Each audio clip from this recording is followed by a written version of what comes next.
You're listening to The World at 8 with Lynn Mozart.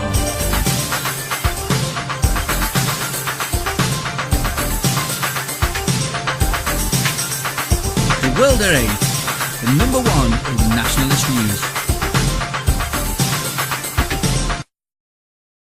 Highlights of the news today: St George's Day, 23rd of April 2014.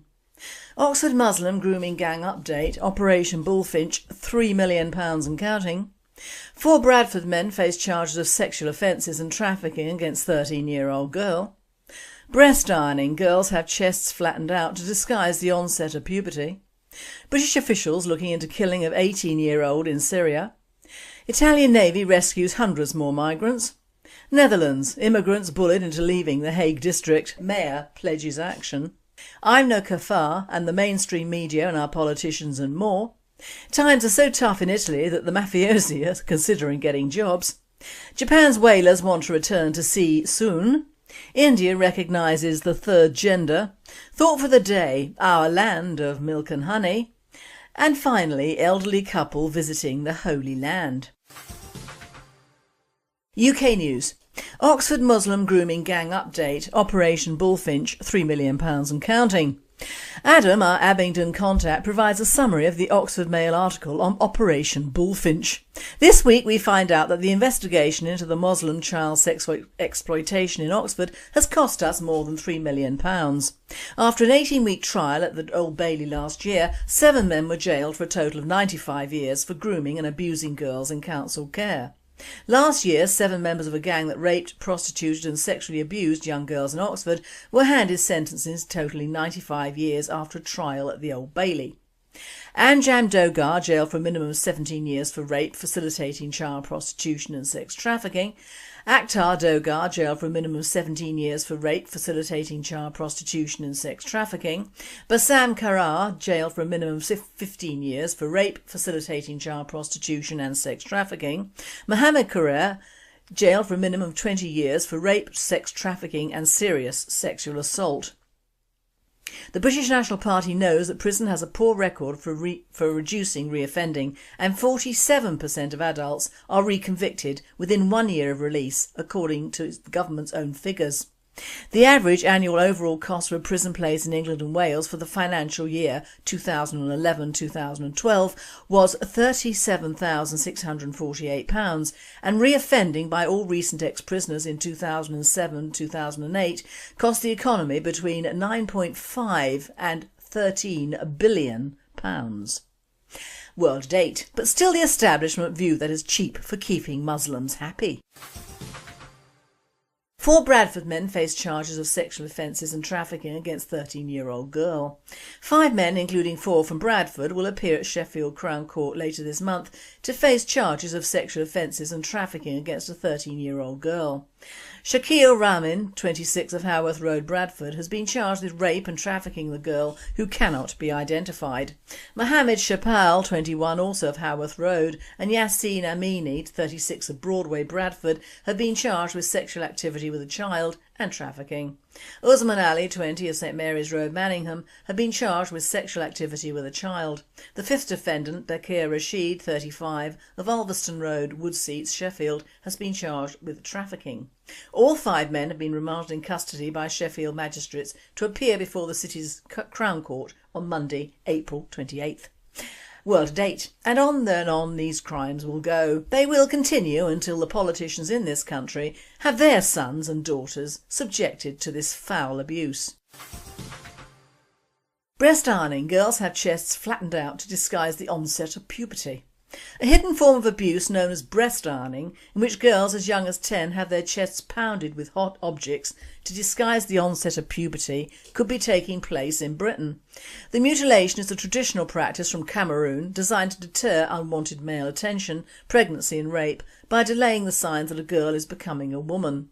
Experts believe the custom is being practised amongst the several thousand Cameroonians now living here. World date, it may be a painful custom in Cameroon, but it is at least one that began where mothers were trying to protect their daughters. But what are we doing with Cameroonians over here anyway? British officials looking into killing of 18-year-old in Syria. British officials say they're looking into the death of a British teenager in Syria. British media identified the teen as 18-year-old Abdullah Deghaze, who was due to go to university but had run away from his home in January. His brothers Jafar, 16, and 20-year-old Amer have also travelled to Syria. The teenager is the nephew of former Guantanamo Bay detainee Omar Deghaze, who was held at the detention camp as an enemy combatant between 2002 and 2007. Police say Friday that they received reports earlier this week that an 18-year-old from Brighton had been killed in Syria in recent weeks under unclear circumstances. Britain's Foreign Office say they're urgently looking into the death. British counter-terrorism authorities have expressed concern about the hundreds of Britons who have travelled to Syria to take part in jihad or holy war. World at 8. As long as they don't let his brothers back in the country, we may be able to sleep safer. No, I take that back. Ship all the young Muslims over there and get rid of once and for all. Another point, they are not British. Even on St George's Day, they ain't. European news. Italian Navy rescues hundreds more migrants. More than 1,100 migrants saved over Easter long weekend. More than 320 migrants were rescued by Italian Navy vessels from Monday from the seas south of the Sicilian island of Lampedusa, raising the total number saved over the Easter long weekend to more than 1,100 people. The latest arrivals, including about 70 women and children, were spotted by a Navy helicopter patrolling the Channel of Sicily and were taken to the port of Augusta in the province of Syracuse, located on the eastern coast of Sicily. Earlier in the weekend, more than 800 migrants, many fleeing North Africa, were rescued from 2 boats south of Lampedusa. All were saved by Italian ships through the Mare Nostrum surveillance and rescue programme established after the deaths of some 400 people in 2 migrant boat disasters near Lampedusa in October 2013. Last week, Interior Minister Angelino Alfano said that due to date this year, more than 20,500 migrants had already landed on Italy's coasts, an enormous increase over the 2,500 reported during the same period in 2013. Speaking before a committee on the country's borders, Alfano stressed that the number of incoming migrants was on pace to reach the record levels of 2011, when more than 62,000 people entered. Meanwhile, on Monday, authorities said that more than 300 migrants fled from an emergency holding centre for migrants near Ragusa, which, like other centres in Italy, had been overcrowded by a steady stream of illegal arrivals to Europe by sea. World at 8. Never thought the Italians that bright. Why save them? It's their choice to come, it's not compulsory. Netherlands. Immigrants bullied into leaving Hague district. Mayor pledges action. The Hague's mayor, Josias van Aalsten, and a local housing corporation have pledged to take action against a group of white residents in a working class neighbourhood who are bullying immigrants until they leave. The Dundalk neighbourhood, a pre-war neighbourhood close to Scheveningen harbour, hit the headlines this week after locals appeared on television saying they saw nothing wrong in trying to drive out foreigners. My son has been waiting for a house in Dundalk for 4 years, and then along comes a burqa with a man who has a dromedary and a camel. They get one within a week. Get lost. We don't want them here. One man, Nico de Henja, said on camera. Immigrants have complained about having their windows smashed and swastikas painted on the walls of their home, local housing corporation Vestia said. One family found a pig's head had been nailed to their door because they had the cheek to come and live here, the AD reports. World at 8. Poor piggy. Times are so tough in Italy that the mafiosi are considering getting jobs. Changing attitudes and lingering economic crisis are hitting the mafia where it hurts, say law enforcement authorities in Palermo, where a mob boss has been secretly recorded and complaining about the collapse of extortion rackets. Video cameras have shown jail Cosa Nostra boss Giovanni Di Giacomo lamenting that these days his men are only able to get a miserable €5,000 to €7,000 a month from hotels and businesses that he targets. He added that with so many establishments closing down and so many people refusing to pay and instead calling the police, it might not be worth the bother. Imna Kafar. I now hand you over to Imna Kafar, who talks today about the media and mainstream politicians from banking through immigration to terrorism. Hi folks, Imna Kafar here. There appears to be a very serious problem arising in politics in the UK and in most of the democracies of Europe and the Western world. It would appear that increasing numbers of people are ceasing to agree with key tenets of what the ruling elites are saying. For all sorts of reasons that I do not find strange, they don't believe them in increasing numbers. I must say I find this absolutely shocking. After all, we all benefit from an incredible wisdom, acumen and self-interest. How can many not take our leader, our great leader, David Cameron, and his truly remarkable band of brothers and sisters, if they will pardon the expression, at their word? I forget the name of the one who is his sidekick, Clegg. Do not these ungrateful wretches appreciate the great suffering and mental anguish that these people put themselves through so they can benefit themselves? Apparently these are caring, lovely and gentle people who put class interests to one side in the interests of those they care about, in particular their own families and their banker friends. They have gone to great lengths to put the minds of the general population to rest or to sleep by the use of the mainstream media, in particular the BBC. They have promised to sort out the economy by making poor people pay for rich people and giving the banks loads of our money so they do not go broke and become a burden on the rest of us. What a laugh. Anyway, what's wrong with that? At least somebody benefits. Anyway, after all, where are all these poor people going to put their money if we have no banks? In any case, this problem is solved as poor people have no money to put into the banks. We are also an incredibly generous people who give away 12 billion a year to all sorts of foreign governments and other people, and where are they going to put all this money? In our banks. I must say, sometimes people's financial illiteracy boggles the mind. They have successfully tackled the problem of immigration, or will soon. So do not be so bloody impetuous, expect this problem to go away. After all, they have decided to rationalise the border agency for greater efficiency, and by having less of these people, we can expect to see the results in terms of even more immigration. So please stop banging on about this. They have also successfully tackled terrorism. That is now just a minor problem and one that will not return to haunt us. Well, not just now anyway. I think. Anyway, it will not affect them as they live in gated communities. This is something they recommend for all people who feel threatened by this minor problem. This problem is just a fly in the ointment for them, and those that try destroying community cohesion use it as an excuse to vilify these gentle and courteous people. They promote multiculturalism, I think, though Mr. Cameron said he does not, and has cleverly rebranded it as diversity. I must say I like diversity. I like curry and chips, or chips and curry, or Chinese food, or anything else come to that. So you can see that there are real benefits to this credo. Another thing springs to mind. Why did all these people in Parliament stop us from going to war with Syria? A lot of them happen to have shares in some leading defence contractors and have lost loads of cash because of these short-sighted people. In particular, they dislike Mr. Griffin, who put a right spoke in the works by his outright pacifism on this subject. Anyway, I've now said my piece and hope that those of you who are in two minds on all the various subjects I have explained here become converted to my way of explanation very soon. You know it makes sense. Thank you very much, Eric. World news.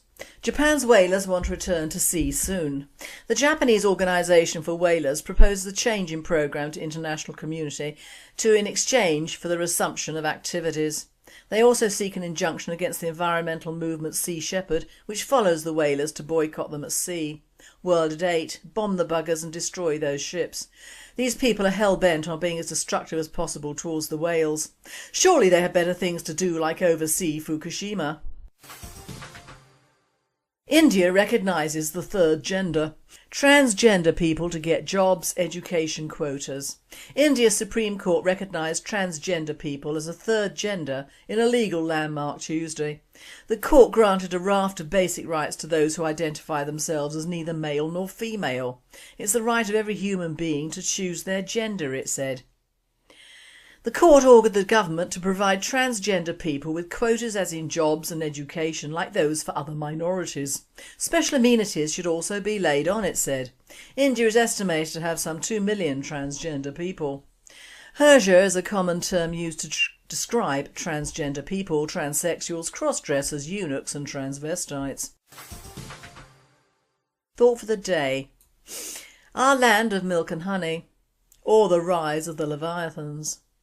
This is something which answers a lot of questions that must bug some people in this country. Why is everything we buy nowadays from the pound shops and up to the upmarket department stores like Army and Navy made in China?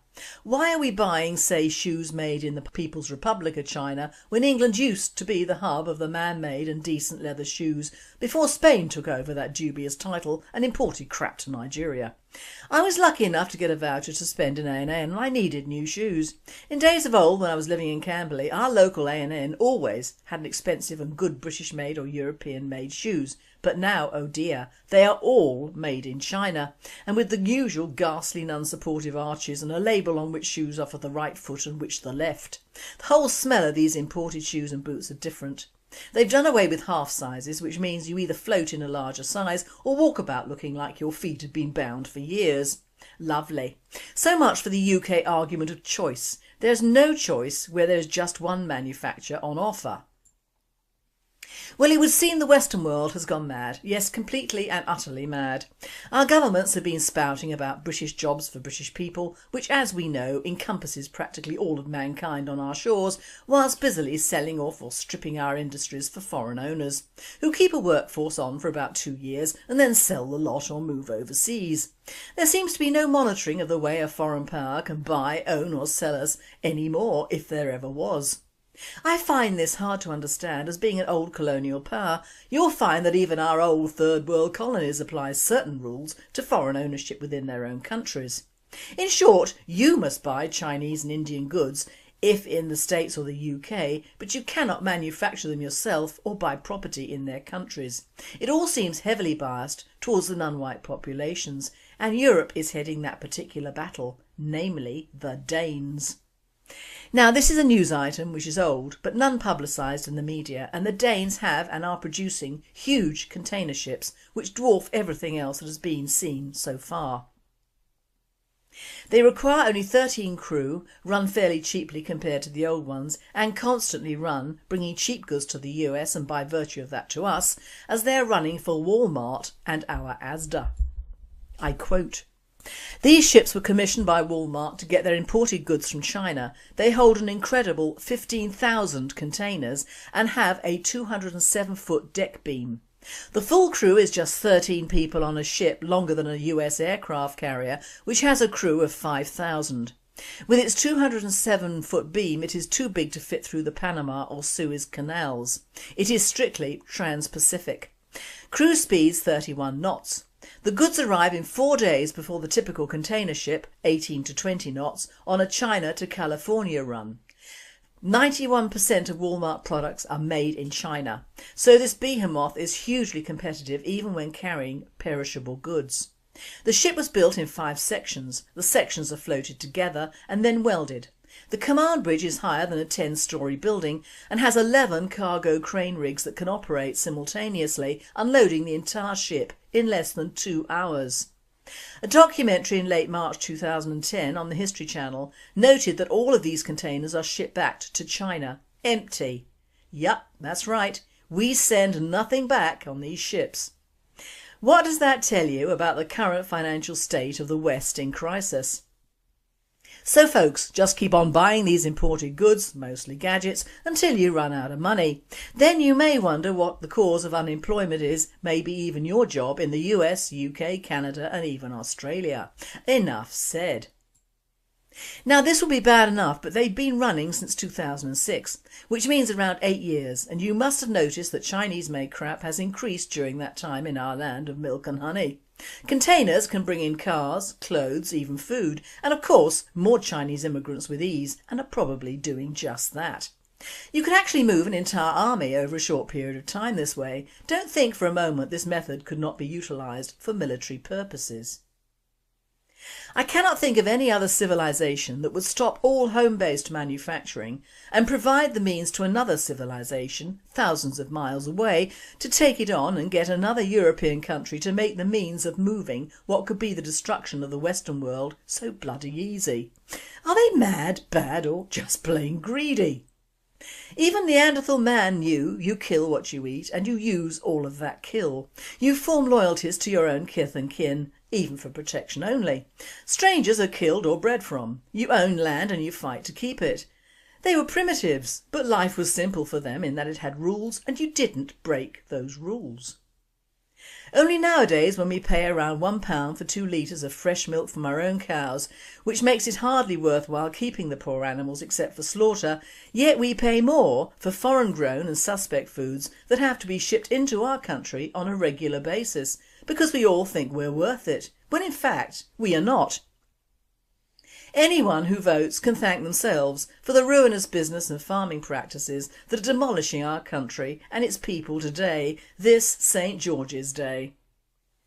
These huge leviathans will be the norm soon, and of course the UK will jump on its bandwagon, and yet still more people will lose jobs and livelihoods. The media will keep up its tripe about more jobs coming into the market, but of course not for the English, as we're too lazy or too old or too uneducated.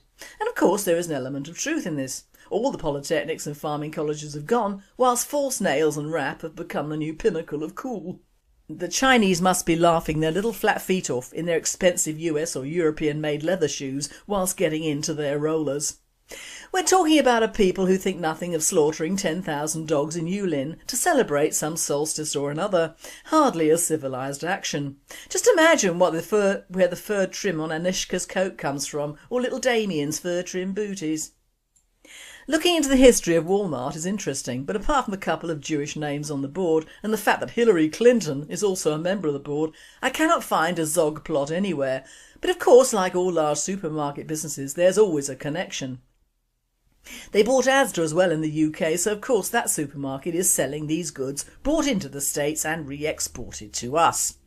The huge leviathans are under the Maersk banner and are being produced today for tomorrow. But Walmart, like all mega-rich and successful operations, is of course the diversity bundle, and in January 2006 Walmart announced that diversity efforts include new groups of minority, female and gay employees that meet at Walmart headquarters in Bentonville to advise the company on marketing and internal promotion. There are 7 business resource groups: women, African Americans, Hispanics, Asians, Native Americans, gays and lesbians, and a disabled group. I'm personally never against any person or business making money. It's human nature. But it is not human nature to quietly demolish your own country's infrastructure and pay through the nose to a different people to replace it after a fashion. It is wrong. It's just plain wrong. And the fact that what I've said is not well known shows just how wrong it is and how secret its progress. And finally, elderly couple visiting the Holy Land. A man and his ever-nagging wife went on vacation to Jerusalem. While they were there, the wife passed away. The undertaker told the husband, "You can have her shipped home for $5,000, or you can bury her here in the Holy Land for $150. The man thought about it and told him he would just have her shipped home. The undertaker asked, "Why would you spend $5,000 to ship your wife home, when it would be wonderful to be buried here and you'd only spend $150? The man replied, "Long ago a man died here, was buried here, and 3 days later he rose from the dead. I just can't take that chance." You've been listening to The World at 8. I am Lynn Mozart and I wish you all a very happy St George's Day and a very good night. was £37,648 and reoffending by all recent ex-prisoners in 2007-2008 cost the economy between £9.5 and £13 billion. World date, but still the establishment view that is cheap for keeping Muslims happy. 4 Bradford men face charges of sexual offences and trafficking against 13-year-old girl. 5 men, including 4 from Bradford, will appear at Sheffield Crown Court later this month to face charges of sexual offences and trafficking against a 13-year-old girl. Shakil Ramin, 26 of Haworth Road, Bradford, has been charged with rape and trafficking the girl, who cannot be identified. Mohammed Shapal, 21, also of Haworth Road, and Yassine Amini, 36 of Broadway, Bradford, have been charged with sexual activity with a child and trafficking. Usman Ali, 20 of St Mary's Road, Manningham, have been charged with sexual activity with a child. The 5th defendant, Bakir Rashid, 35 of Ulverston Road, Woodseats, Sheffield, has been charged with trafficking. All 5 men have been remanded in custody by Sheffield magistrates to appear before the city's Crown Court on Monday, April 28th. World date, and on these crimes will go. They will continue until the politicians in this country have their sons and daughters subjected to this foul abuse. Breast ironing. Girls have chests flattened out to disguise the onset of puberty. A hidden form of abuse known as breast ironing, in which girls as young as 10 have their chests pounded with hot objects to disguise the onset of puberty, could be taking place in Britain. The mutilation is a traditional practice from Cameroon designed to deter unwanted male attention, pregnancy and rape by delaying the signs that a girl is becoming a woman. Last year, 7 members of a gang that raped, prostituted and sexually abused young girls in Oxford were handed sentences totalling 95 years after a trial at the Old Bailey. Anjam Dogar, jailed for a minimum of 17 years for rape, facilitating child prostitution and sex trafficking. Akhtar Dogar, jailed for a minimum of 17 years for rape, facilitating child prostitution and sex trafficking. Bassam Karar, jailed for a minimum of 15 years for rape, facilitating child prostitution and sex trafficking. Mohammed Karer, jailed for a minimum of 20 years for rape, sex trafficking and serious sexual assault. The British National Party knows that prison has a poor record for reducing reoffending, and 47% of adults are reconvicted within 1 year of release, according to the government's own figures. The average annual overall cost for a prison place in England and Wales for the financial year 2011-2012, leaving the Hague District Mayor pledges action. I'm no kafar, and the mainstream media and our politicians and more. Times are so tough in Italy that the mafiosi are considering getting jobs. Japan's whalers want to return to sea soon. India recognises the third gender. Thought for the day, our land of milk and honey. And finally, elderly couple visiting the Holy Land. UK News. Oxford Muslim grooming gang update. Operation Bullfinch, £3 million and counting. Adam, our Abingdon contact, provides a summary of the Oxford Mail article on Operation Bullfinch. This week we find out that the investigation into the Muslim child sex exploitation in Oxford has cost us more than £3 million. After an 18-week trial at the Old Bailey last year, 7 men were jailed for a total of 95 years for grooming and abusing girls in council care.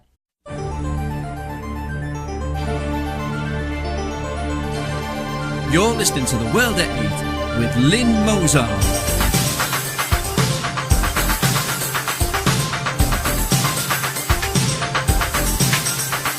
The World at 8, the number 1 in nationalist news. Highlights of the news today: St George's Day, 23rd of April 2014. Oxford Muslim grooming gang update. Operation Bullfinch, £3 million and counting. 4 Bradford men face charges of sexual offences and trafficking against 13-year-old girl. Breast ironing. Girls have chests flattened out to disguise the onset of puberty. British officials looking into killing of 18-year-old in Syria. Italian Navy rescues hundreds more migrants. Netherlands. Immigrants bullied into